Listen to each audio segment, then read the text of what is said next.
All right, so I think we can start. Good evening, everyone. Good afternoon to our folks from Europe. Welcome to today's webinar and the last also in our series of webinars on the Living Lab concepts. Exciting to see our, I think we have a colleague who's joined in from Vietnam also, so very nice to see that. I think we've gone over multiple areas of setting up a living lab, of course, from our experience of having set up a mobility living lab at Bangalore. But I think it's what we're going to listen today is essential from the perspective of it being cross-sectoral and how you can bring in multiple areas and use a living lab approach to address these problems, especially when there is a nexus between the two sectors. I believe ENOL is already leading such living labs in Europe. They call super living labs. And I think in today's webinar, we get to see some insight into how such living labs can be set up. So we are excited that our partners, Deloitte, Enol, and CERTH have put together this webinar, and I hope it's useful for everyone who is present on this session. So with this, welcome to everyone who's here, and over to you, Maria, to take over, introduce the speakers, and to start the session. Thank you, and have a good evening. Bye bye. Thank you, Manjunath. Hello, also from my side. I'm Maria Konstantinidou. I'm a research associate at Hellenic Institute of Transport in Greece.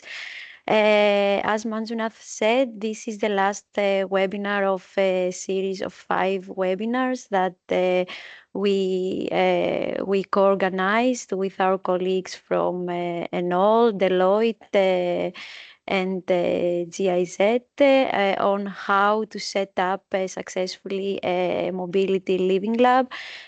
Also, we had the opportunity to share with you some very useful insights on different aspects of a mobility living lab, such as the decision support tools, the data that are that a mobility living lab needs, what are the basic for setting a living lab.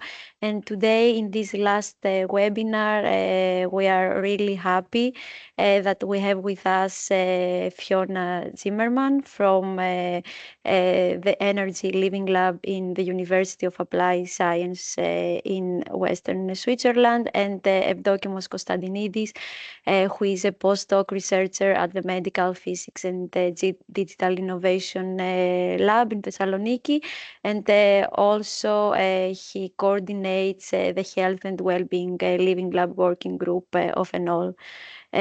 Sorry, I forgot to mention that Fiona also coordinates the Energy Working Group of ENOL. So I will share my screen.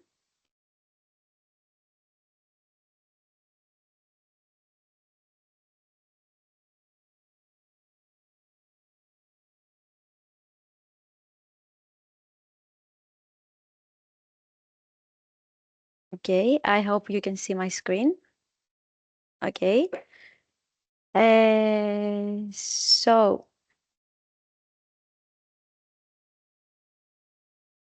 I want to start with a really short poll. There are some warm-up questions to know each other better. So please either scan the QR code or go to menti.com and use this code.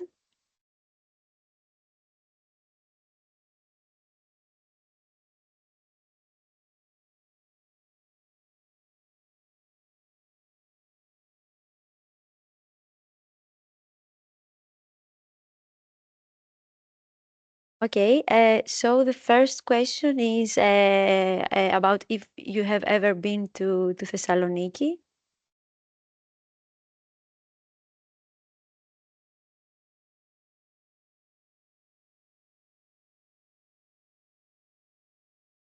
Please let me know if you have any problem in accessing the Mentimeter.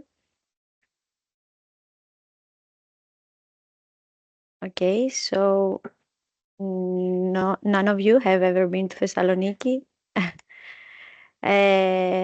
Okay, the second question is about Thessaloniki Smart Mobility Living Lab. If you have already heard about our Mobility Living Lab in the previous webinars, or you have never heard about it.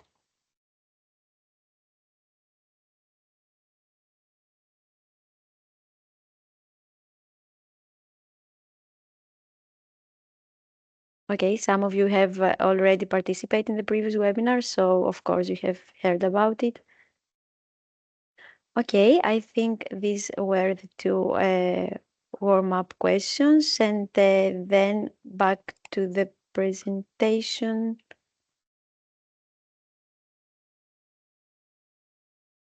Maria, can I interrupt? There is a chat, if we can share the QR code in the chat. Yes, I can. Sorry.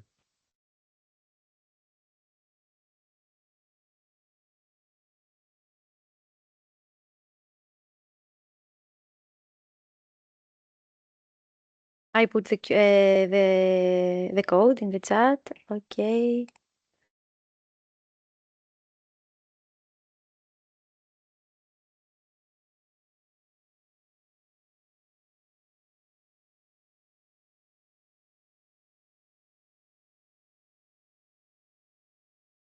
I don't know if you see the right screen. No.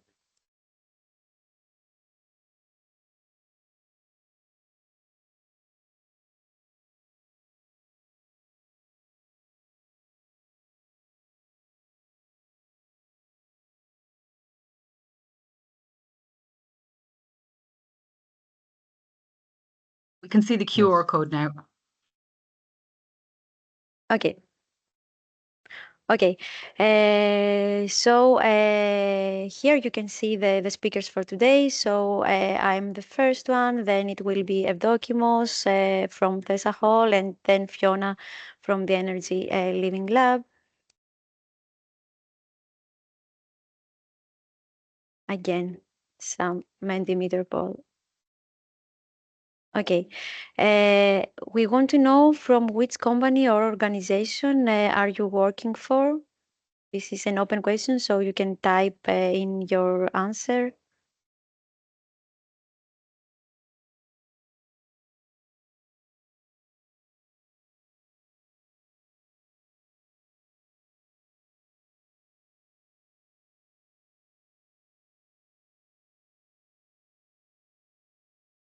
Okay, of course, we have colleagues from GIZ and Deloitte.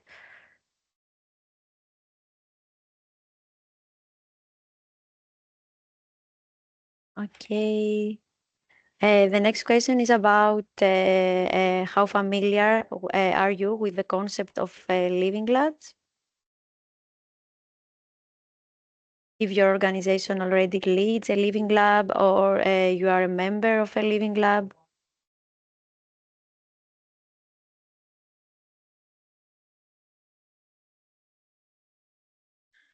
Okay. Okay, so there is one person that this is the first time that you are hearing about living lab, so we hope to help you understand what a living lab is.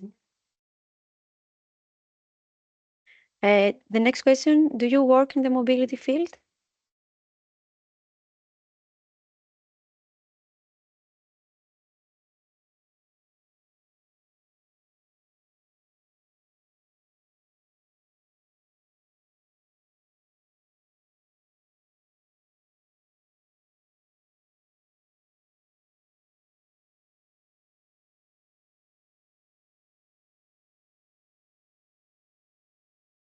Okay, there are 4 people that are working as mobility services providers.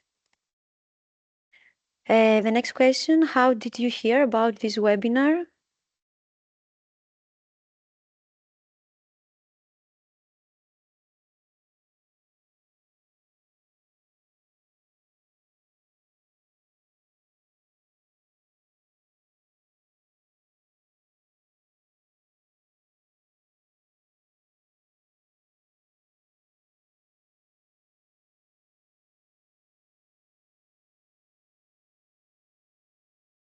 Okay, and I think this is the last of this set of questions. What's one thing you are hoping to learn in today's session?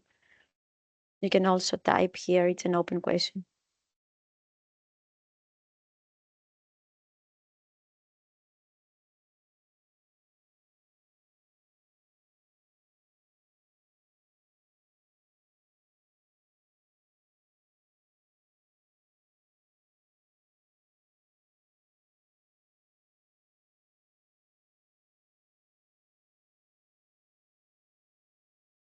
Any answer?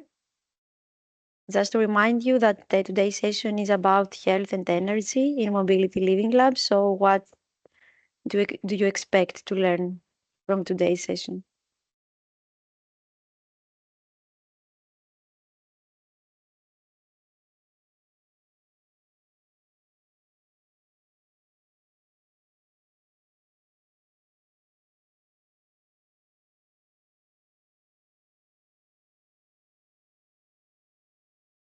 What policies are driving cross-sectoral alliances?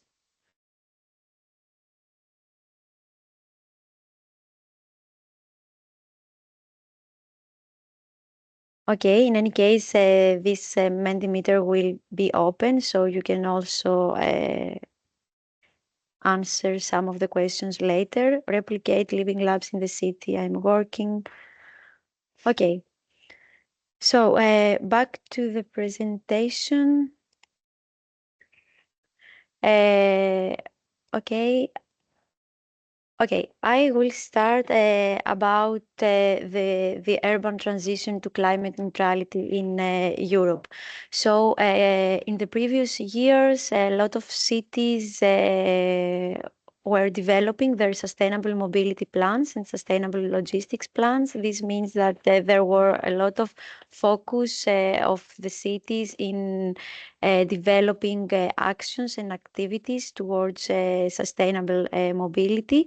But now, from 2020 until 2030, the European Union make a lot of effort in trying to shift from a sectorial, let's say, approach towards climate neutrality to a more cross-sectorial approach. So cities are asked to develop their action plans for reducing their CO2 emissions by 80% until 2030. Of course, mobility is one of the pillars of the intervention areas, but there are a lot of other sectors like energy, agriculture, circular economy, health. So what the European Union wants to do is to promote the cross-sectorial synergies and to promote the innovative solutions that combine different sectors. Living labs are considered as a powerful tool to govern not only the sectorial coalition and support this transition to climate neutrality, but also to promote and let's say enhance this cross-sectorial collaboration.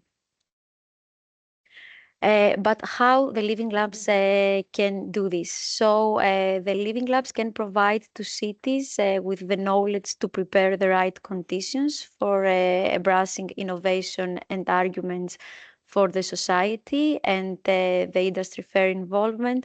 They can enhance the capacity of the cities and the regions for developing cross-sectorial synergies and also help the cities to develop policies that will stimulate and generalize cross-sectoral innovative solutions. The living labs can provide the tools to the cities for achieving common understanding of the challenges in different sectors, and help the different stakeholders of mobility, energy, and other sectors to collaborate between them and support decision making. And also the living labs can provide the organization to the cities and regions for monitoring the efficiency and act in order to stimulate innovative solutions, adoption, and resilience to unexpected conditions. But how the living labs can do this? In this slide, I will speak a little bit about a new approach that is being developing. In fact, this transition super living lab approach has already been developed within Transformer project, a European project that has ended in previous August. But we are inspired by this concept, by this approach, and we are trying to continue enhancing further this approach through the European Network of Living Labs. So a transition super living lab is an ecosystem of factors that is organized to accelerate transition towards climate neutrality through innovation and cross-sectorial synergies. It benefits from a collaborative governance. What does this mean? This means that the Transition Super Living Lab is not governed by one stakeholder, but we try to apply this collaborative governance approach and involve different stakeholders, different key stakeholders from different sectors in order to achieve the systemic transformation. And also the Transition Super Living Lab approach utilize transition enabling methods and tools in order to create added value to cross-sectorial initiatives. Now I will try to give you some examples of how transition super living labs that has already been implemented, how they achieve to assess contradictory impacts of cross-sectorial solutions, how they promote the holistic approach and in alignment with open innovation community steps.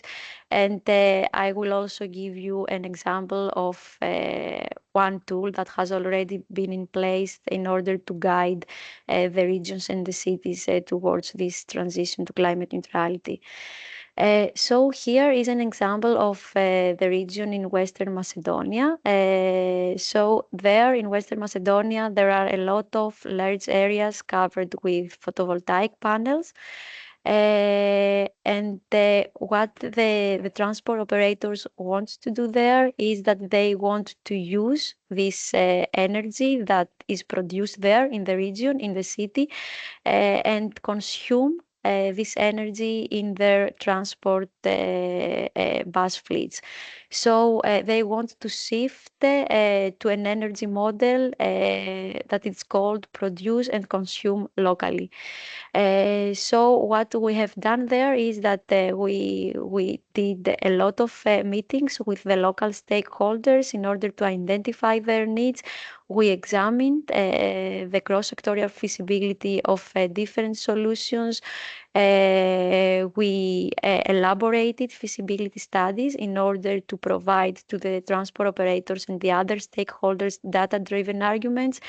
And we co-develop with them an action plan that consume not only the local innovation, but also adopt solutions, global solutions.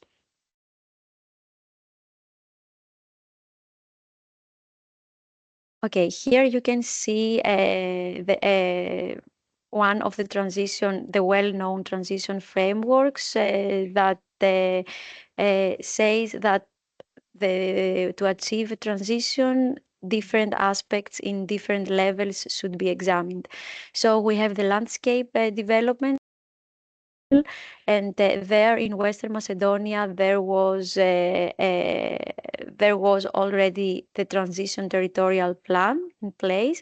So we had to take into consideration the principles and the activities that had been planned in this transition territorial plan. But what we tried to do, the new thing, is that we achieve a coalition building of regional cross-sectoral stakeholders, and this was the meso level. So we co-developed with the stakeholder a vision for the transition super living lab of Western Macedonia and transition scenarios, and we tried to respond to transition needs. So we took into consideration the up-down approach, so the transition territorial plan that was already in place, but also we combined this up-down approach with a bottom-up approach, taking into consideration the needs of the local ecosystem. And there in Western Macedonia, there are a lot of sectorial innovation, but this innovation have not yet been sufficiently developed in the region. And the most important thing is that these innovations were not combined in order to provide a more holistic, let's say, innovative solution. This is the cross-sectorial transition model that we have developed within Transformer project. I won't go through all these steps and activities as the colleagues from GIZ will share the presentation afterwards. So this is a guide of how the cities, of how the regions can achieve their transition towards following these four phases that are based on the open innovation community steps. And here you can see by clicking the link here, you can access the Transformer Knowledge Hub, which is a step-by-step advisory hub to build capacity for regions and city.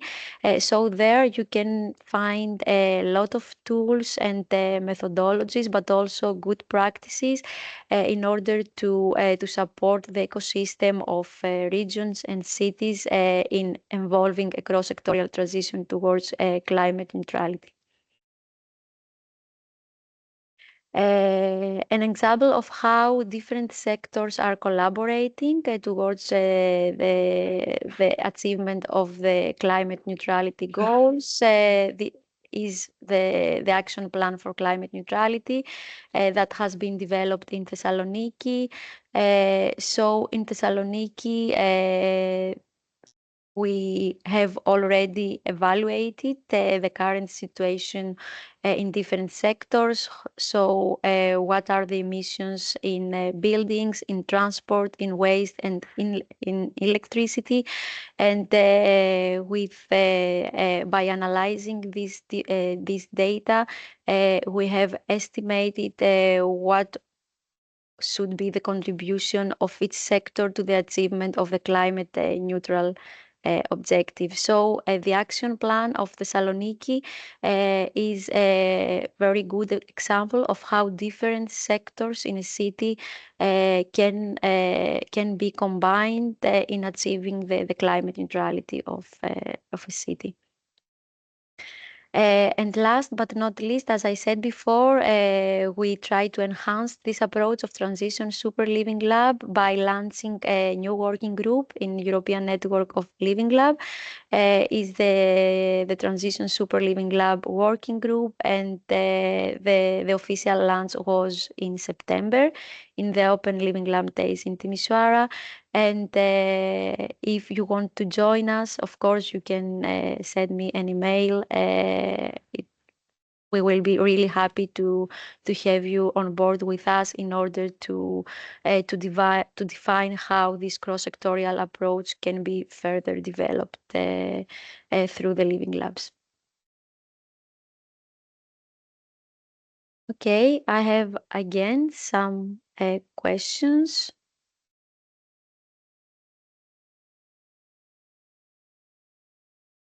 So, what do you see as the greatest benefit of adopting a cross-sectorial collaboration in mobility living labs? So you believe that if a cross-sectorial approach is followed in a mobility living lab, we can achieve improved innovation potential, we can achieve enhanced stakeholder engagement, or we have more opportunities for finding resources and expertise.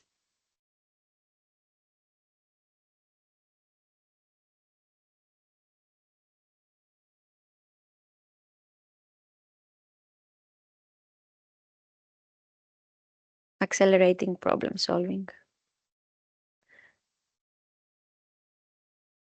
The next question is an open question. What do you think is the biggest challenge in achieving cross-sectorial collaboration in mobility living labs?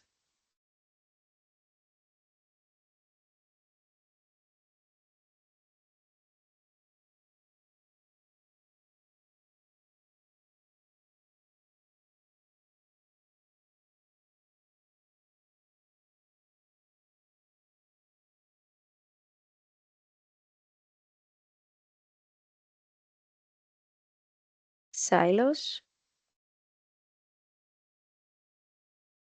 communication gap,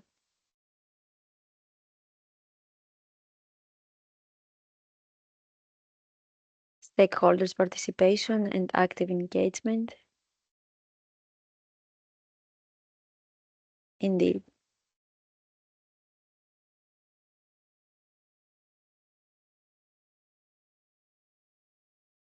What tools or methods are most effective for enabling collaboration in mobility living labs?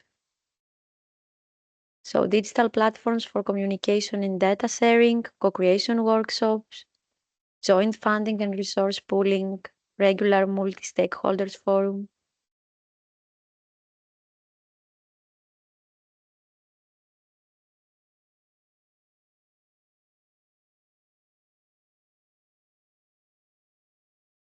There are 3 votes for co-creation workshops and also 2 for digital platforms. The next question, which aspect of cross-sectorial collaboration is most critical to success? You have already answered in a previous question that there is a gap in communication, so I guess that effective communication is a critical aspect to success. Also leadership and governance, alignment of goals and priorities.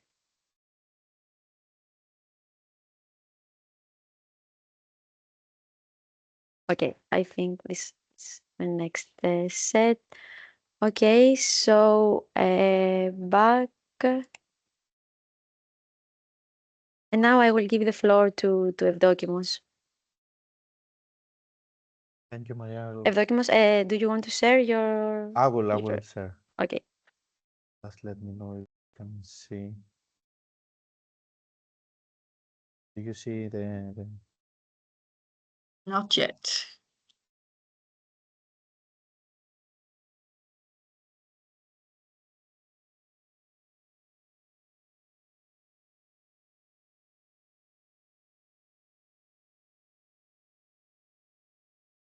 No, I think it's No. there. Okay, so thank you all. Thank you, Maria, for the introduction. Thank you all for being here. I would like also to thank Giz for the invitation, giving me the opportunity to be here with you. I'm Evdokimos Konstantinidis, and I'm a postdoc researcher at the Lab of Medical Physics and Digital Innovation, and strongly involved in Thessaloniki Action for Health and Wellbeing Living Lab in Thessaloniki. I also participate in the coordination team of the Health and Wellbeing Living Labs in the working group of all. Really quickly, Thessaloniki Action for Health and Wellbeing Living Lab was established back in 2014, and it's the first living lab in Greece, and it is governed by our Lab of Medical Physics and Digital Innovation. And as you've seen, we started with active and healthy aging in mind, but then we also try to embrace health, well-being, and quality of life, which is a more general concept of health and also well-being. This way also rebranded the lab. Our lab has many different research groups, and the Living Lab run across all the different research groups, which means that we have already kind of cross-sectorial in the lab. But I will try to show how we collaborate with other sectors like the mobility one in Thessaloniki and beyond. I would like really quickly to use the definition of living labs from ENOL, and I would like to focus mainly on the real life environment. So here you can see two real life environments. One is an urban area and the other is the hospital. And I would like to focus on the health on a hospital on a room of a hospital. Do you think that, although I cannot see you, but I can imagine, do you think that it's ready, this space, to start a pilot study, a living lab pilot study? I would say yes, but we need the patients. If we don't have the patient, then it's not possible. And even if we have the patient, it's not enough, because we need also the doctor, we need the psychologist, and we need the family members as well. And if you are wondering why, because everything is about creating trust. So for us, especially for health, which I'm gonna explain a bit later why it's so special, in order to involve patients or citizens, but especially patients in studies, we have to have their trust. And in order to have their trust and to be enabled by the system, the healthcare system, like the doctors and the psychologists, we need also the family members to make sure that they trust us, because for a patient to trust us, it has also to be that the family trusts us as well. So we need a lot of effort in order to make this chain of trust, in order to be able to have the patient really engaged. And then, of course, we have the technology and the ethics manager. But what we require from all of them in order to go for a long-term collaboration is a commitment. We need a strong commitment and a long-term commitment, which we cannot make them have this commitment, but we can influence this. But how? In order to make sure that we have this long-term commitment, we need to understand and identify in the beginning what's in it for all of them. So in order to actively involve the quadruple helix actors, we need to make sure that beforehand we have already identified what's in it for them, what's the value for them, why to participate. Because in the beginning, everybody can participate for a couple of months, but then if you need a long-term commitment and engagement, which will provide the useful insights for the community, for the collaboration, but also for the innovation, they have to see a value in there. So, as I said, everything is about learning from each other and building trust. So we have to build this ecosystem of trust in order to learn from each other. But building trust takes a lot of time and real interest. And if I go one step further and say about cross-sectoral collaboration among living labs, like in Thessaloniki, we have the mobility and the health living lab. Creating this trust means that you have to create trust among different actors. You have the ecosystem, public, private, academic, and citizens, but you have also two different living labs with a different governance that they know how to collaborate. So this takes a lot of time. And in our case, since we have this daily interaction, it's not about monitoring people in the hospital, but it's also about getting to know the patients as they are involved. We need to understand how to get feedback from them. Because in our case, it took us more than 1 year, 1.5 years, to reach the point that the patients and the citizens understand that we don't need a good feedback. We need the real feedback.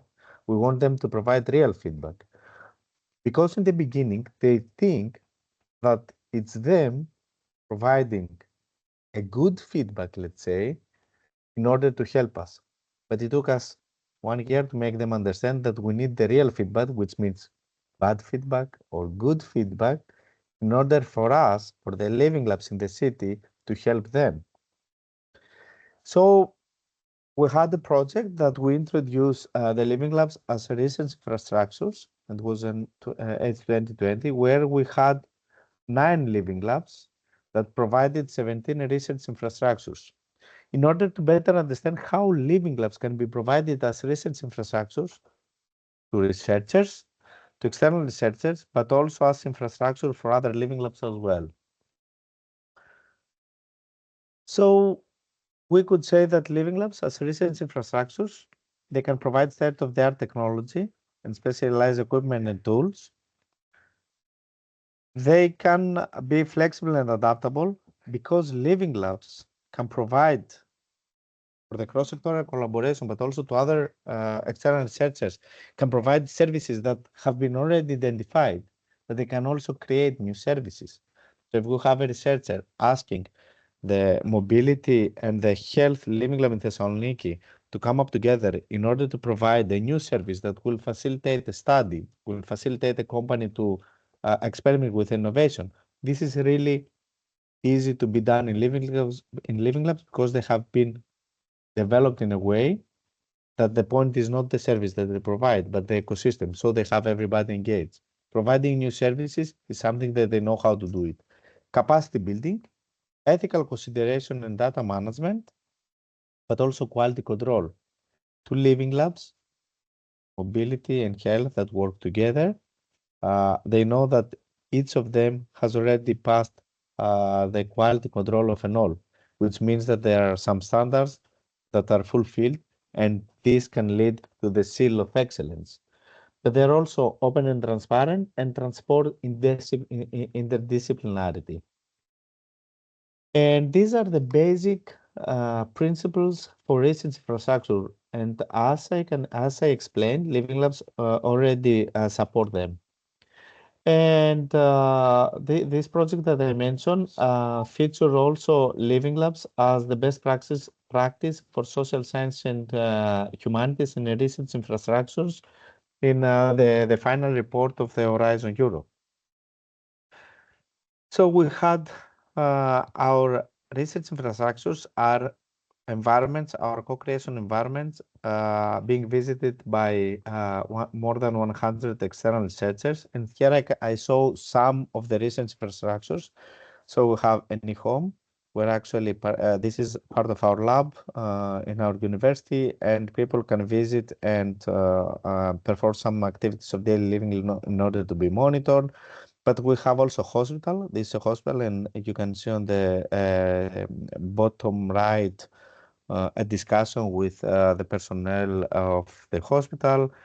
We have also in rooms of the hospital cameras in order to monitor movements and other studies, and also more towards the well-being part of the citizens, like museums, and also more rehabilitation equipment. I'm gonna show just very quickly one of the projects that an external ran, which was the STIA project, and it's about a thermal camera that detects fall detection at homes with different smartphone applications for interaction. And we tried and managed to measure how effort has been provided, the resources that have been provided by the living lab on the left side, by the researcher, by the research group on the top right corner, but also bottom you can see how many times, how many effort or resources or time has been given by the patients and the caregivers. And interestingly, you can see that the effort that was spent or provided by the living labs was kind of similar to the effort provided by the externals, the researchers that had the interest. So let's say now that we have, as I said before, the 2 living labs in Thessaloniki, 2 effective members, and there is a strong link between health and well-being and also mobility in the same city. And in order for the two living labs to collaborate together as a transparent living lab for the company or for the externals, we try to harmonize them and to harmonize both the procedures, how do we do co-creation, how do we do data collection, how do we do evaluation, but also on the ICT tools, how we collect data, how we share data, how we process data. And this is actually that makes the two living labs working as one when needed. And to test this, we have a cross-disciplinary research for the city of Thessaloniki, which is expected to provide valuable insights for the citizens of Thessaloniki. So we are gonna do an analysis of health data, mobility data, but also environment. And the data will be analyzed to provide insights on climate and environment conditions, traffic and mobility, and the health of the citizens of Thessaloniki. To do so, we have already collected data, and we're going to analyze data based on specific periods of the year. That will be the same for the quality of life, but also for the traffic, but also for the areas. And if you think, which is actually true, that having the speed or the traffic or the environment conditions from the two living labs, it's kind of can be done. Imagine how difficult it is to collect the quality of life, because collecting the quality of life and not inferring, collecting means that you have to interact with all the users. You have to have surveys that will be addressed to all the users. So you cannot have the quality of life for all the users for every day, like you can do with environment conditions or traffic conditions. But you have to have this kind of interaction. And this is the more critical thing in health and well-being, that we have to follow up with human-to-human interactions in order to collect data in most of the cases. Another example that involves citizens, but also the university, and also how many citizens move around the city in specific cases, is the World Parkinson's Days exam, which actually we had the Patients Association, Parkinsonian Patients Association, that they told us that during the World Parkinson's Day, which is close to the Easter, they have a pavilion, the one that you can see, a kiosk, in the main square of Thessaloniki, the Aristotle Square of Thessaloniki. But usually citizens that pass by, they don't go close to them in order to get a leaflet and learn about them, because they don't want to feel sad during the Easter period.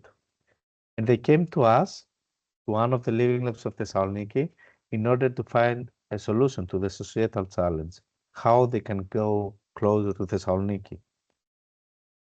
And what we did actually was to transform this as a university course, or lecture, where we actually, you can see on the right side, we invited students to meet the patients and discuss about the problems that they have. And that time the students coming up with ideas and how they can tackle part of the problems or symptoms of the patients. And here you can see that they like a lot meeting the end users and getting requirements. And then we had the celebration of the city, the celebration in the street, where we actually, in the pavilion, we added a couple of games that serious games that the patients used to play. And we invited the citizens to play for each game that they would play when they were passing by the kiosk, to collect 1 point. And if we managed to collect more than 1,000 points, then a private company would give some gifts to the association. And here you can see what happened. We managed to change the number of citizens that visited the kiosk. It was really interesting. When we tried to understand what was in it for them, for the university was closer to the city, acted close to the city. And the citizens recognize that the university is part of the city and can solve problems, which is really powerful for a university. For the city, the citizens, they were informed about the Patients Association, and they felt nice by volunteering their time for the patients. What is interesting though is the students of the university, that they said that they had never realized the power that they had in their hands due to the university knowledge to help people in need. And also, by closing, I would say that the communities of patients are also part of the education. So we call them early stage researchers over 65. And we invited some of them to work on environment, mobility, and also health and social welfare. So the older adults in an experiment, they try to find problems and challenges in the city and try to work on by having also mentors from the different departments, like the mobility, from the different sectors like the mobility. And they had also the opportunity in their conference, here you can see the older adults in their conference presenting the solutions. And we have documented all this experience, the partners of experience, on what event could work in each of the cases. Just to promote also the health and well-being symposium of the health and well-being working group of the European Network of Film Lab, which is next May in Istanbul. Thank you for your time. I hope it was interesting and you get some points. Thank you. Thank you, Evdokimos. Maybe we will have some time at the end if there are any questions. Thank you for the very interesting experience you share with us about the Health Living Lab in Thessaloniki and some insights of how we can collaborate with mobility. And now I will give the floor to Fiona to give us also some useful, valuable insights on energy and mobility. Okay, so I share again my screen.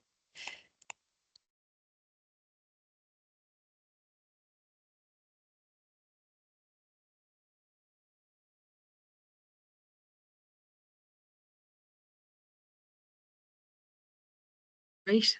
Okay. Thank you. I'm quite aware that it's the end of the afternoon in India and I'm the last speaker, so I will try to keep it as succinct as possible.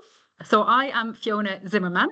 I am a senior scientific associate here at the University of Applied Sciences in Western Switzerland. But I am originally Irish and I've been working here in the Living Lab for the last 5 years. And my background is really in science and in management, energy management and environmental management. So thank you very much for the invitation to share with you some of our really practical cross-sectoral experience from our Energy Living Lab with the mobility sector.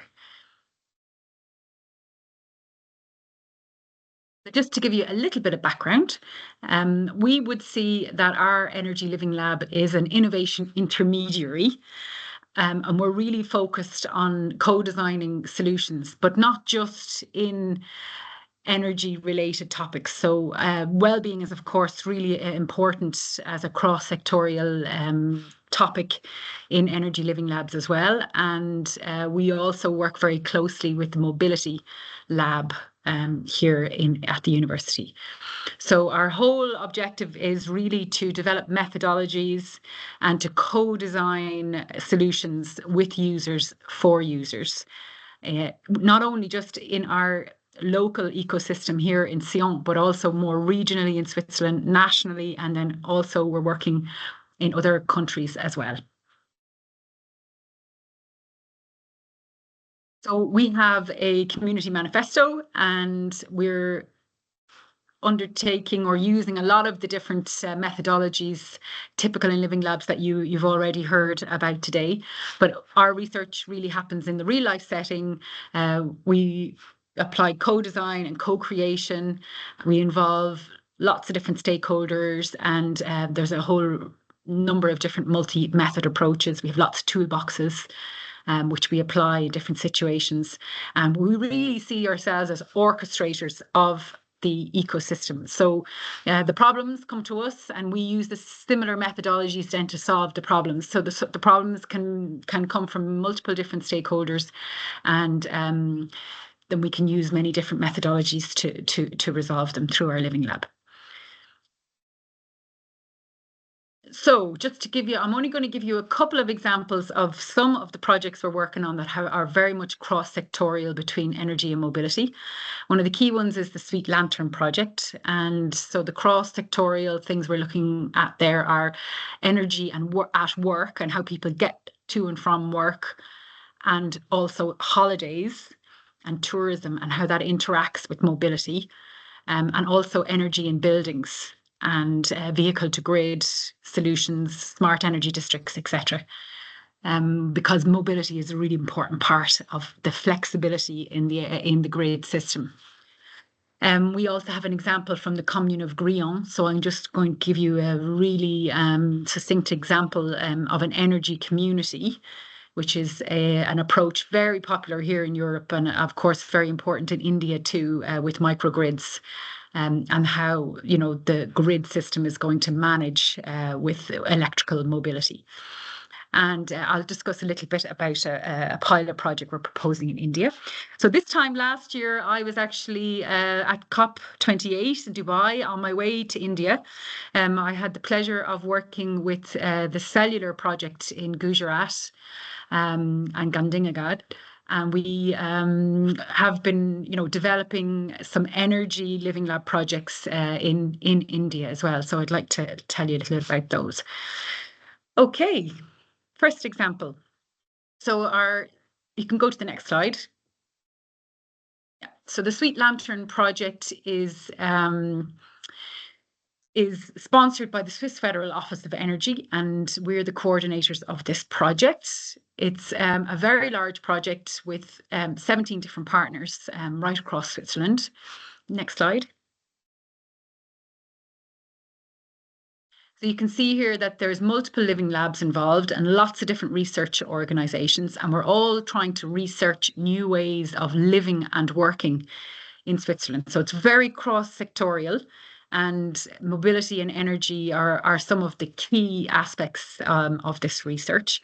We're here in Sion at the bottom at HES-SO, but you can see we also have living labs in Geneva, Lugano, Lucerne, and in Zurich. And the yellow ones are those that are NL certified labs. So they're well established, and they're applying NL methodology and you know, working within the NL network.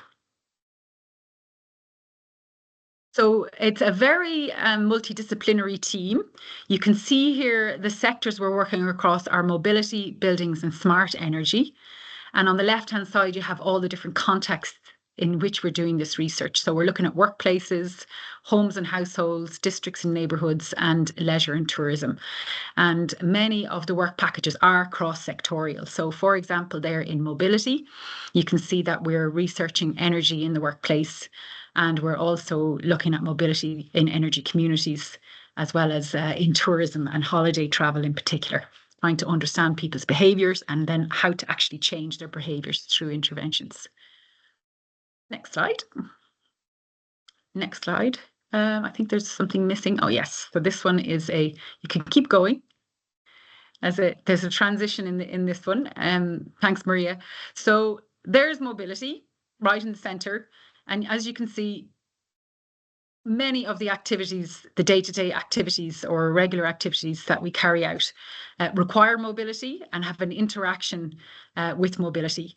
And understanding the behaviour of people in these activities, how they get to and from work, and then how they affects how they, for example, use energy at work, and how energy in buildings where people work is affected by how people get to work, how long they stay at work, whether they have flexible work times or not, whether they're allowed to work from home or not. Similarly, holidays, how people decide to go on holidays. Here in Switzerland, it's not so difficult in that we have train systems, but people still want to fly. And understanding people's behaviour around all of that is really important for understanding how to change behaviour in terms of energy consumption. Next slide. So in our living lab, we work with what's called the Living Lab Integrative Process. This is a very important process for us. We apply it in all the projects at our meso level. ENOL is now using this also in many of the projects that are being developed through other living labs as well, because this process was developed by Joëlle Masterlik, who's the professor here at HES-SO, and she's also very involved with previously with the executive committee of ENOL. So we use this methodology as it's a standardized methodology that we apply on different projects, and it's basically a design thinking process. It really focuses on trying to understand the problem space, empathizing with users, defining barriers, and then ideating, prototyping, and testing, and then disseminating. So this is an example of how we've applied this particular model to a project recently at energy on energy at work. So we obviously start off with a literature review and understanding the existing literature in relation to working models, do lots of interviews to understand companies' behaviour and actions towards energy at work and mobility. We've done surveys to understand barriers, and then we bring people together in co-creation workshops and really co-design interventions. So then we need to test and implement interventions. So I'm going to give you an example now of some of the mobility cross-sectorial projects that we've done. Next slide. So this is an example of an intervention in the city of Winterthur. So it's like a campaign over 31 days, and people are offered basically a free travel card over a period of time in order to test using different mobility uses of mobility in their daily life. And then we track through an app. We track their behaviours and how they changed their behaviour over time. So that's one example, and I think that there should be links in the slide that you can look at that in a little bit more detail. But the whole idea is really to try to shift and to in the cases where we can't particularly shift people's mobility usage, that we can then at least electrify their energy use if they have to continue to still use cars. So that's just one example of an intervention that we're working on at the moment in Winterthur.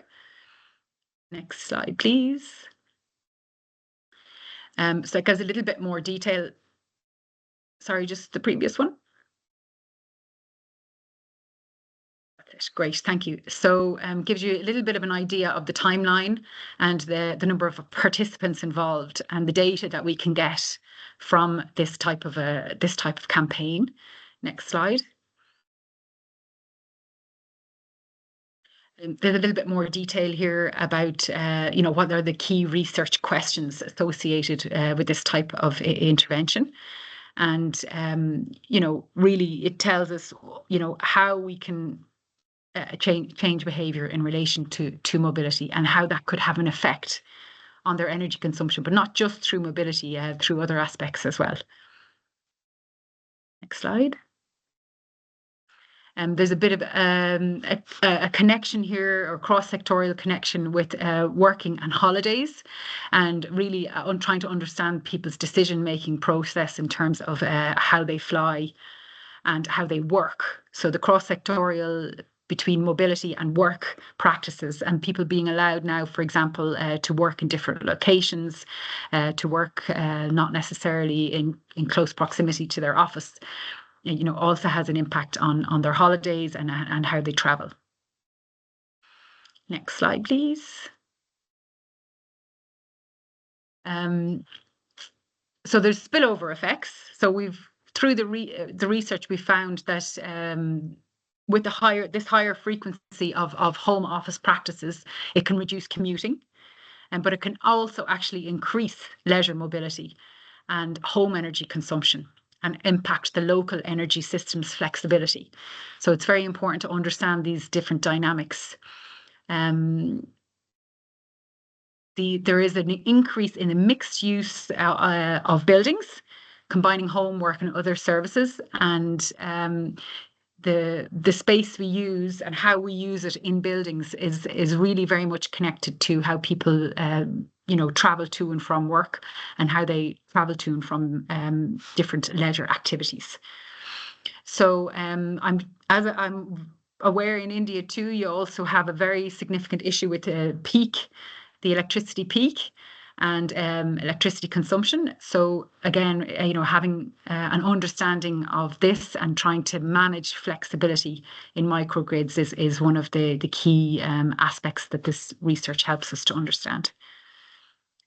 Okay, next slide. I think I've only a couple left, so we're nearly finished. So another aspect really important to us is energy communities.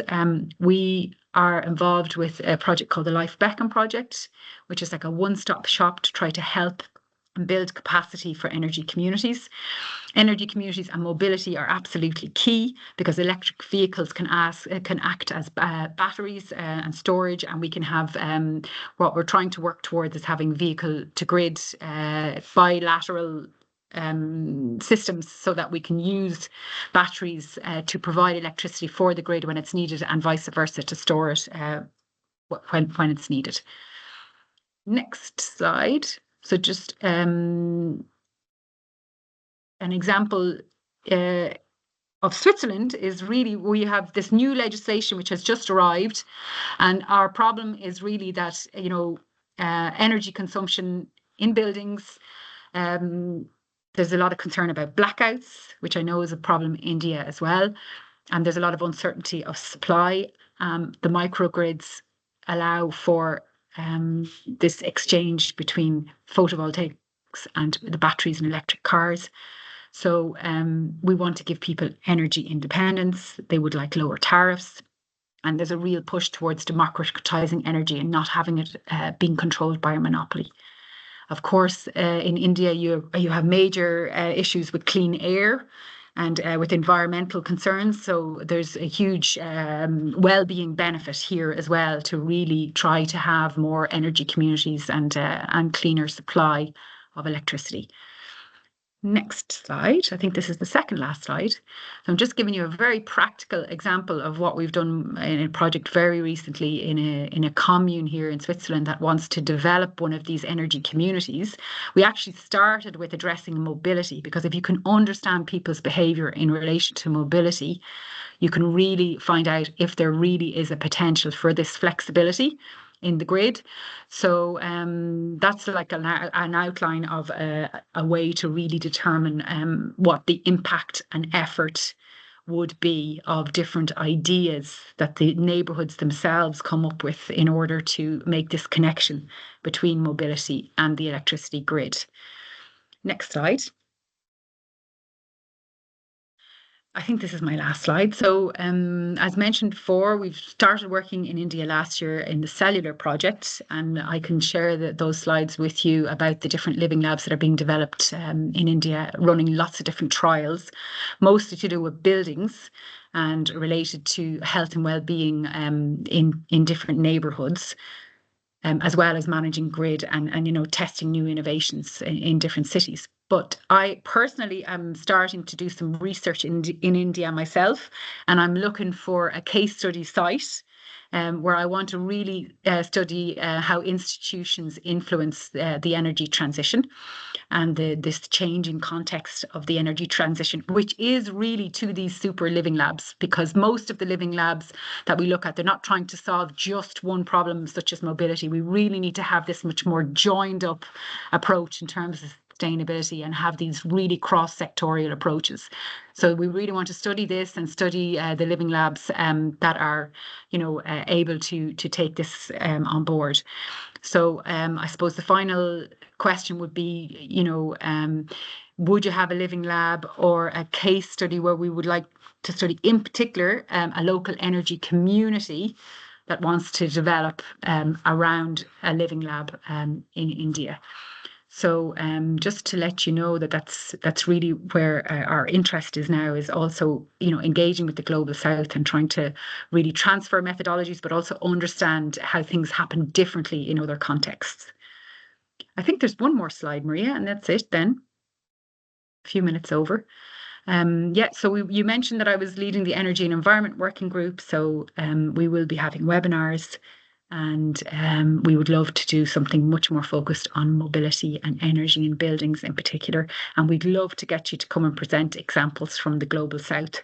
As I said, our network is growing very much in ENOL, and we really want to have much more cross-sectorial and international examples. That's it from me. If you have any questions, please don't hesitate to ask or get in touch. And I'll hand back to Maria. Thank you, Fiona. So back again to Mentimeter. We have 3 more questions, very quick.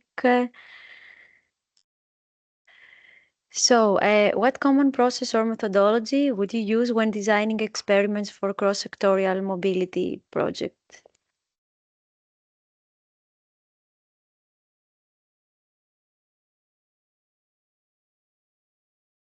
Yeah, so I mentioned, I suppose, the Living Lab integrative process that we use, and maybe there are other types of very key methodologies to help in collaborating across different domains.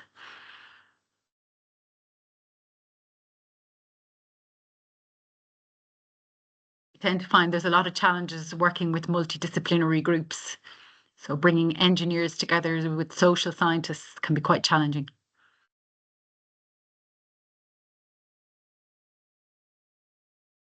Okay, next question. How would you propose to measure the impact of the experiments?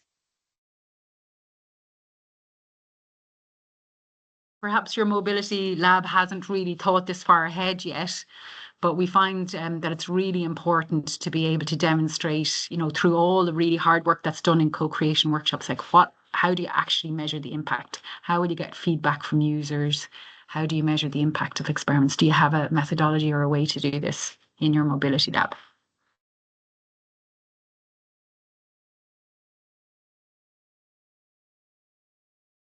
It's a hard question.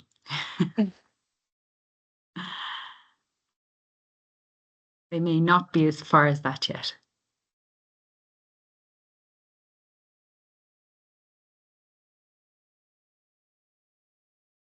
Okay, I think that maybe some of the participants want to think about it and answer later.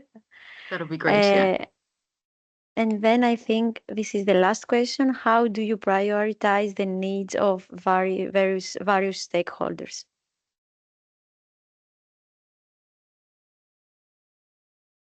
Yeah, we find that matching expectations is really important. So, how do you really reduce conflict between stakeholders and really match the needs of stakeholders?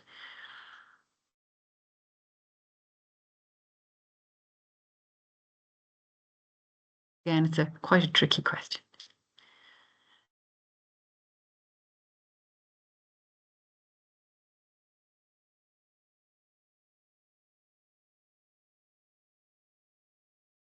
Evdokimos, I think, gave us some really nice examples in his presentation of how you do that, the methodologies in particular.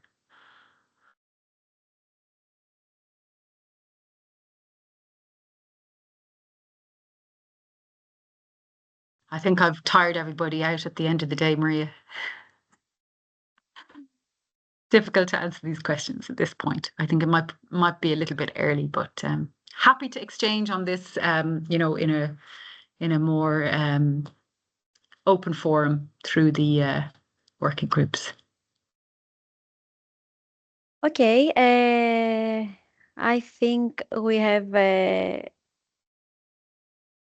we pass a little bit the time. Okay. So I don't know if there are any quick questions, but in any case, we will share with you the presentation. So there you can find the contact details of both Fiona and Evdokimos and also me. So if you have any questions, please don't hesitate to contact us.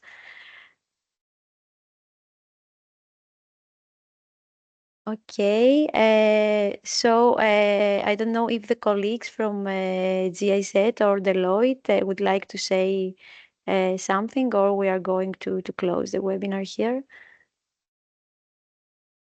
I think we can close, Maria. Thank you, Fiona, Maria, and Evdokimos for an insightful presentation. Thanks a lot, and thanks everyone for your participation.